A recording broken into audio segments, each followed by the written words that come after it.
Le père Daniel Brottier, directeur des orphelins apprentis d'Auteuil, se rend au Vésinet dans le diocèse de Versailles.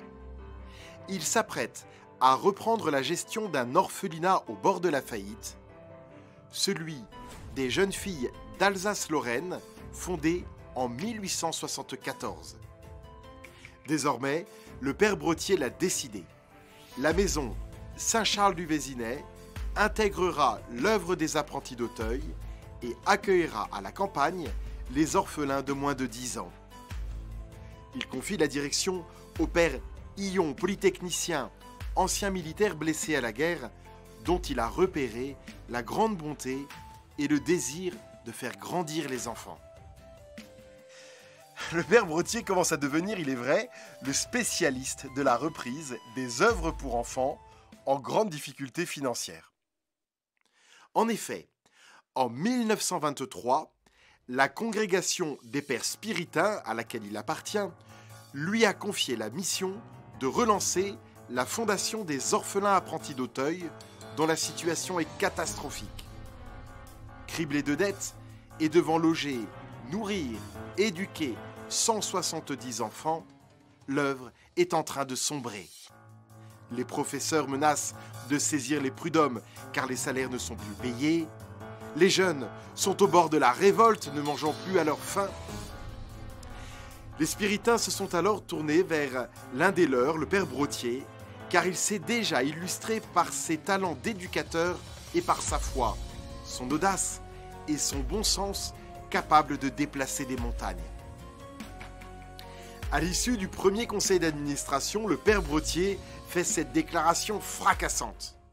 « Je considère la situation, humainement parlant, comme impossible à redresser.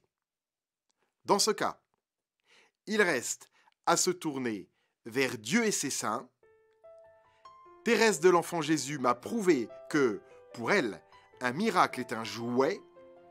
Je lui confie nos enfants et je reste tout à fait tranquille. » Les défis de gestion sont donc considérables, mais la priorité pour Daniel Brottier, le secret de sa tranquillité, est de tout remettre entre les mains de Dieu. Ainsi, en cette année 1930, où le père Brottier reprend l'orphelinat Saint-Charles du Vésinet, il décide également de dédier l'ensemble de l'œuvre des apprentis d'Auteuil à Thérèse de Lisieux, lors de la consécration du premier sanctuaire thérésien, immense église qu'il vient de faire bâtir à Auteuil. Il demande particulièrement à la petite Thérèse, canonisée 5 ans auparavant, la grâce de la confiance en Dieu. Il sait qu'il peut compter sur l'intercession de Thérèse de l'Enfant Jésus, car, il en est sûr, il fut protégé par elle pendant la Première Guerre mondiale, lorsqu'il était aumônier militaire, et qu'alors, en première ligne, dans les tranchées, il risquait 1000 morts. Thérèse, par ta petite voix, celle de l'enfance, apprends-nous la confiance. Confiance en Dieu. Elle sera le moteur spirituel de Daniel Brottier, qui aimait redire « On n'a jamais trop confiance dans le bon Dieu, si bon et si miséricordieux. On obtient de lui autant qu'on espère. » Au cœur de l'action, cette confiance se vit chez lui dans la prière. Quand j'ai une décision à prendre, je prie. Je suis persuadé que Dieu m'assiste quand je parle. Le cœur d'une œuvre, dit-il encore, c'est la vie intérieure. Quand il n'y a pas cette vie intérieure, l'œuvre décline. Confiance en Dieu, chez Daniel Brottier, qui conduit à avoir confiance dans ses orphelins. Brottier est habité d'une conviction profonde.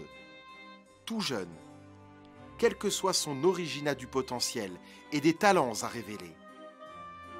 Il peut devenir un homme si l'on croit en lui et s'il croit en lui-même.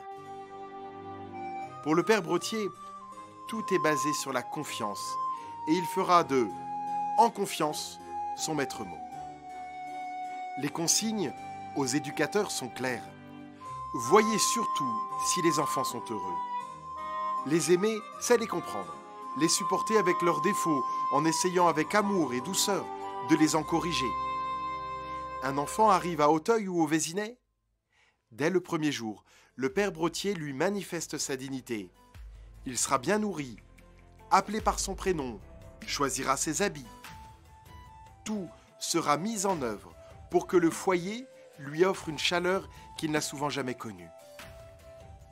Lui-même, comme le père qu'ils n'ont pas eu, il tente d'être doux et ferme, disponible, laissant la porte de son bureau toujours ouverte aux jeunes qui voudraient parler et se confier. La confiance en Dieu n'a jamais quitté Daniel Brottier.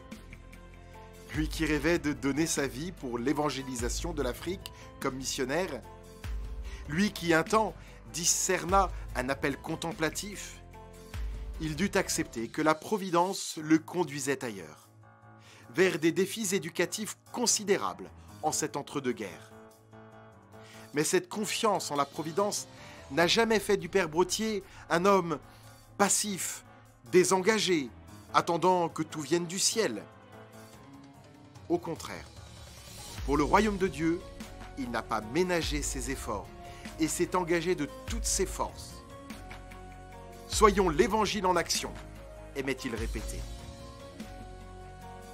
Durant 12 ans, le père Brottier s'investit corps et âme, donnant une impulsion décisive à l'œuvre des orphelins d'Auteuil.